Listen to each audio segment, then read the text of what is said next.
La région qui a réceptionné ce don en présence des autorités administratives, communales et sanitaires. Abdourahmane Bekari et Hassan Abdou. Au nom du président de la Fondation, j'ai le plaisir et l'honneur de vous remettre les clés de 2 ambulances que la Fondation Cheikh Faisal bin Nasser bin Hamad Al Thani a bien voulu mettre à la disposition du département de Ngourti. À travers la présente donation, il s'est donc agi pour la fondation Cheikh Faisal bin Nasser bin Hamad Al Thani d'accompagner l'État nigérien dans ses efforts en faveur de l'amélioration de la santé des populations.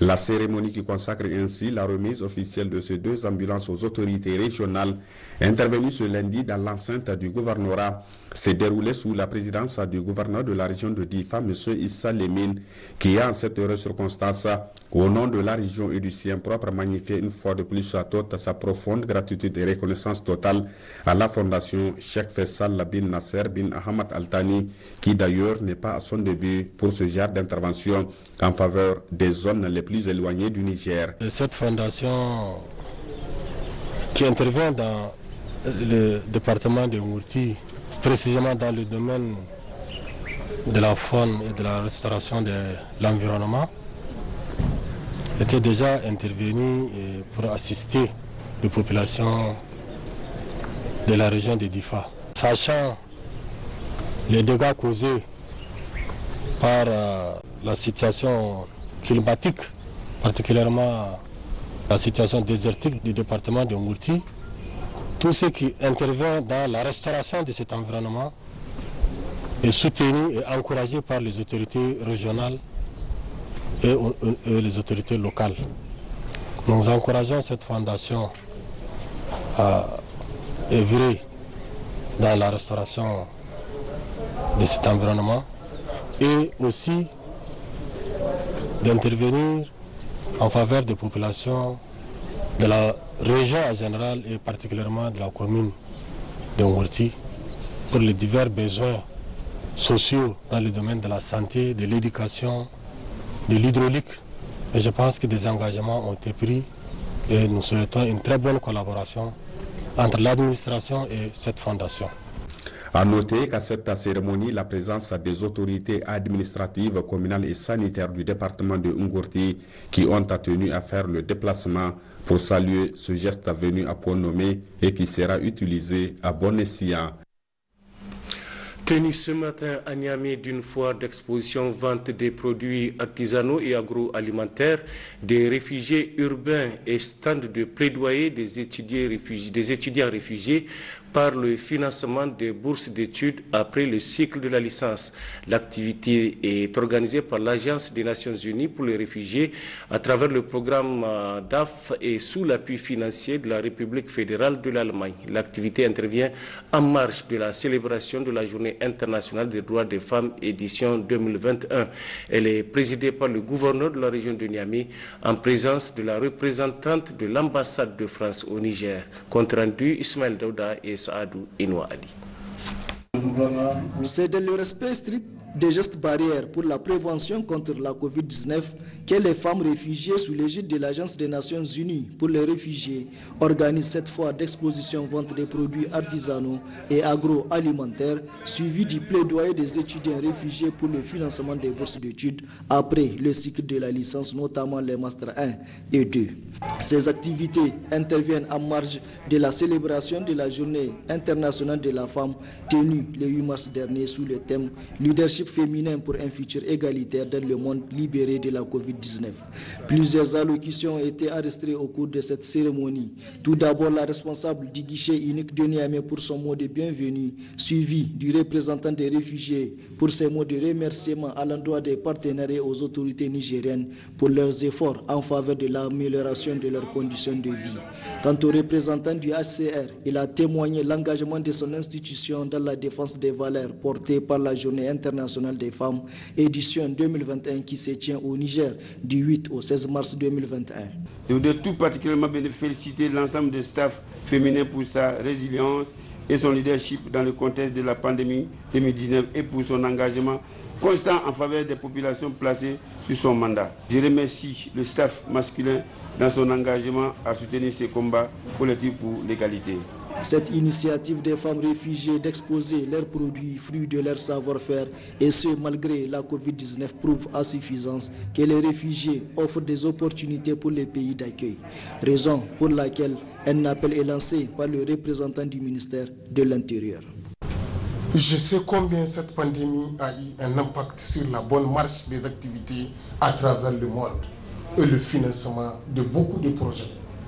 Néanmoins, je peux compter sur votre sensibilité en fonction de la nécessité et de l'urgence d'agir pour aider ces femmes qui ont su être résilientes malgré les multiples changements qu'ils ont connus dans leur vie et de façon générale tous les autres réfugiés. Le gouverneur de la région de Niamey, parrain de cette cérémonie, a remercié quant à lui les représentants du HCR pour avoir porté leur choix sur son entité administrative pour conduire cette activité. Oudou Ambouka de saisir l'occasion pour exprimer les efforts des autorités nigériennes dans la promotion des droits de la femme. La promotion des droits de la femme est une des priorités des plus hautes autorités de la 7e République, au premier rang desquelles Son Excellence, M. Alhaji Mohamed, Président de la République, chef de l'État. En ma qualité de parrain de cette cérémonie, je vous exhorte alors à encourager leurs efforts en achetant leurs produits dans la mesure de vos possibilités.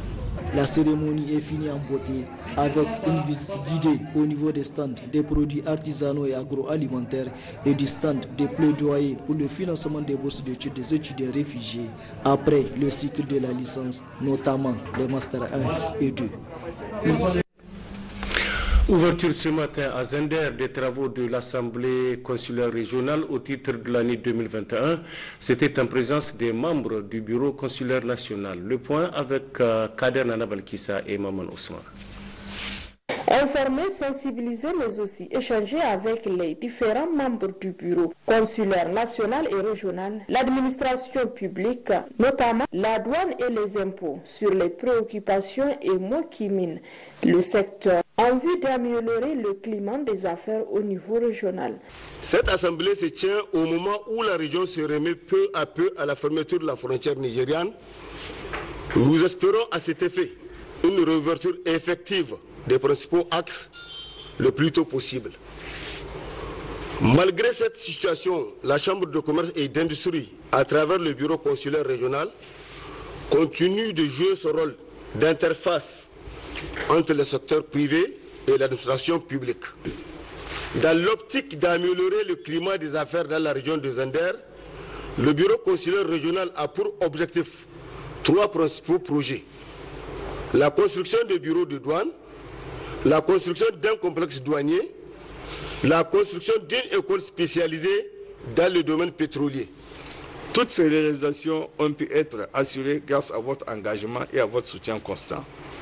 En vue de l'amélioration de nos services, je vous invite à vous investir comme à l'accoutumée pour le renforcement et le rehaussement du niveau du secteur privé dans notre pays dans un contexte de mondialisation économique frappé par une pandémie sanitaire grave, des catastrophes naturelles traduites par des inondations et une insécurité qui sévit au niveau de nos frontières. Procédant au lancement de ces assises, le représentant du Conseil régional de Zender a appelé les participants à des échanges fructueux. Vous devez débattre des problèmes et des projets qui vous tiennent à cœur.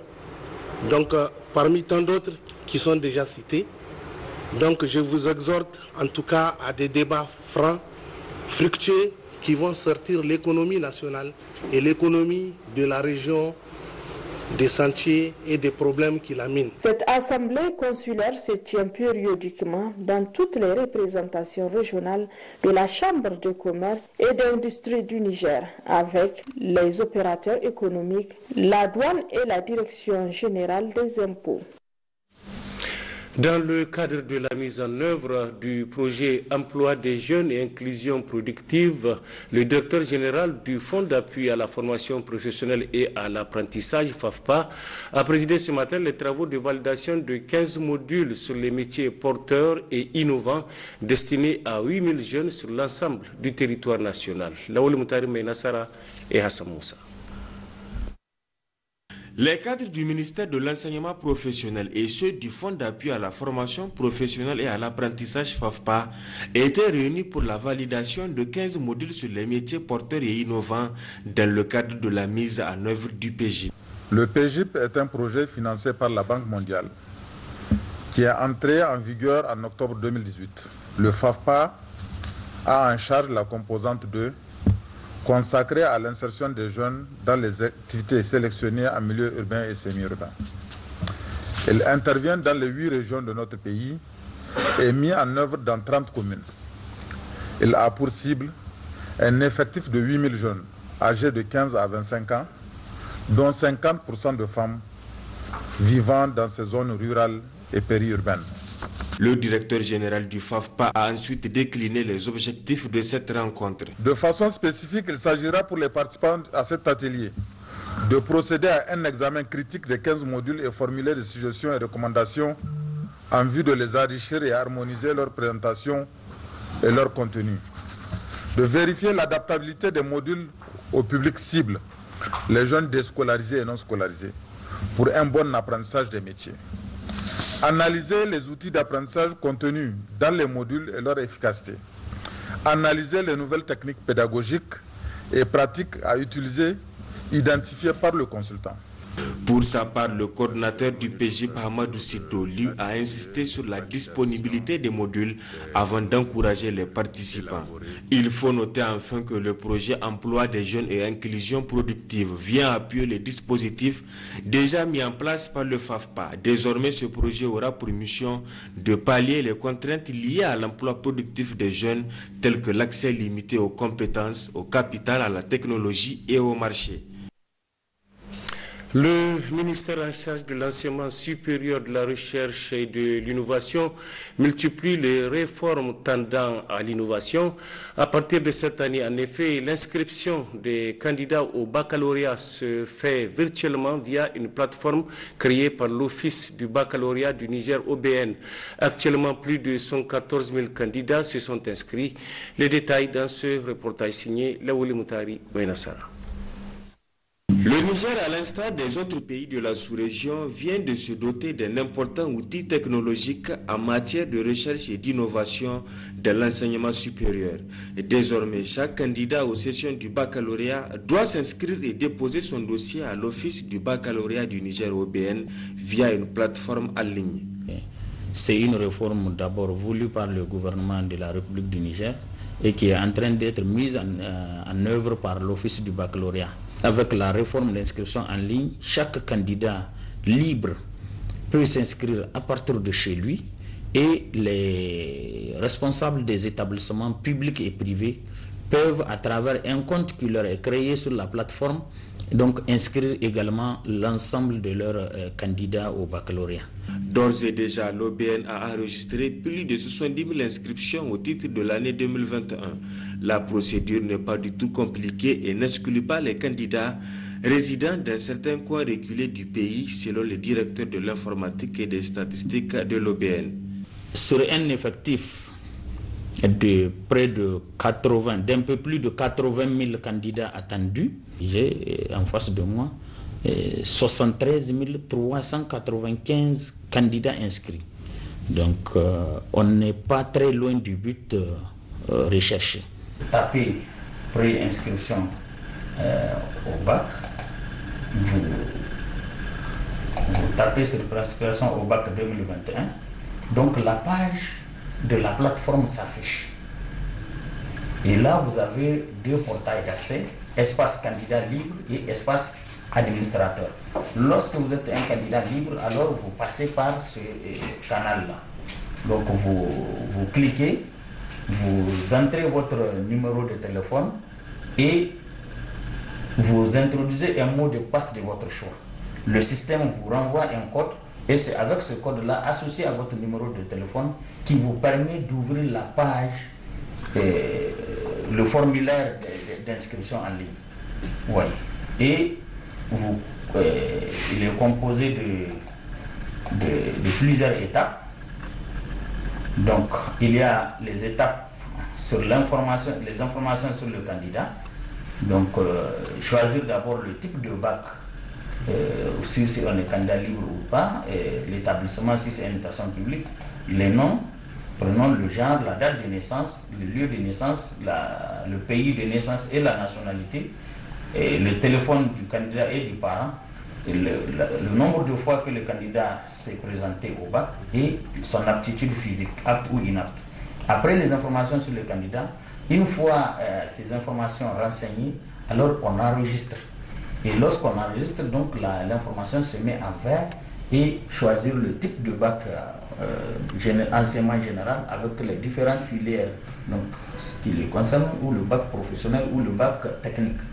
Cette innovation est une initiative à mettre à l'actif des autorités en charge de l'enseignement supérieur nigérien.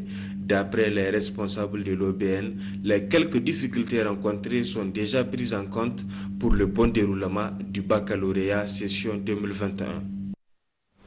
L'Institut national de la statistique INS a procédé ce matin au lancement de la formation de 115 agents de terrain de l'enquête nationale sur la fécondité et la mortalité des enfants de moins de 5 ans au Niger. Il s'agit à travers cette enquête de déterminer le niveau réel et actuel de la fécondité au Niger, de déterminer le niveau de mortalité des enfants de moins de 5 ans et d'identifier les principaux déterminants de la fécondité. Précision, Aïchatou Bawa et Tijani Ibrahim. À travers cet atelier, l'Institut national de la statistique INS entend former 115 agents de terrain pour la collecte des données statistiques actualisées et de qualité au plan national dans le cadre de l'enquête nationale sur la fécondité et la mortalité des enfants de moins de 5 ans, NFM 2021. L'objectif principal de l'enquête nationale sur la fécondité et la mortalité des enfants de moins de 5 ans, qui est une enquête statistique par sondage et qui sera réalisée sur tout le territoire national, est de mettre à jour les principaux indicateurs socio-démographiques de notre pays, notamment les taux de mortalité des enfants de moins de 5 ans, les indicateurs sur la nutrition des enfants de moins de 5 ans et des femmes âgées de 15 à 49 ans. Les données collectées au cours de cette enquête permettront de mesurer les progrès accomplis et les résultats atteints par notre pays dans différents secteurs socio-économiques et démographiques. Le NFM 2021 est une opération très importante d'envergure nationale qui recouvre plusieurs domaines. De par son caractère spécial, à savoir recueillir les données démographiques, sociales et sanitaires, le NFM 2021 est une opération de grande envergure exigeant un potentiel humain et matériel de qualité. L'adhésion totale et l'appropriation de cette enquête par les populations et les communautés est donc une condition de succès des opérations prévues sur l'ensemble du territoire national. De ce qui précède, découle la nécessité de procéder à une forte sensibilisation des populations, seul gage de réussite de l'enquête. La sensibilisation de la population, pour être plus efficace, doit être menée avec l'assistance de la chefferie traditionnelle, des élus locaux, des leaders religieux et les services déconcentrés dont la conjugaison des efforts peut amener les populations à collaborer lors de la phase de collecte des données. La réussite de l'enquête nationale sur la fécondité et la mortalité des enfants de moins de 5 ans au Niger nécessite la participation de toutes les catégories de population du pays. Pour ce faire, il est nécessaire que les ménages collaborent pour la qualité et la fiabilité des données qui seront collectées.